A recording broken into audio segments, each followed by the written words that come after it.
think there's a lot about sharing data, which is a topic that has been talked about before. So sharing data between banks and other people that need to have these compliance and AML programs. It can be very tricky to detect things if you're just able to swap to a new bank or to a different kind of product or service. New and upcoming regulation is always interesting. What's coming? What's going to be the next thing?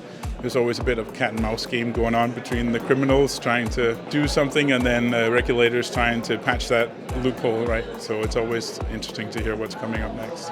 For the crypto industry, regulation is a big topic. So there's a tendency, or a lot of people think that it's completely unregulated. In some jurisdictions it is.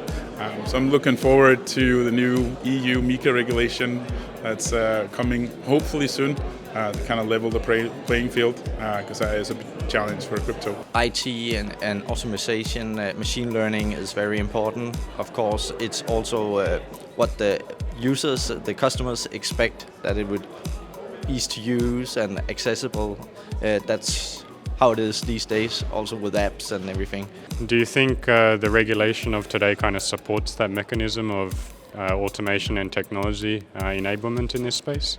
I believe so. Actually, I think we need automation because legislation is so complex that it's quite hard if you don't have it to really keep up with all the legislation. Okay. And in last question, just in your day-to-day, do you kind of propose like the technologies that could make things more efficient for you? Would that kind of get rid of some of the pain points that you and your colleagues might face?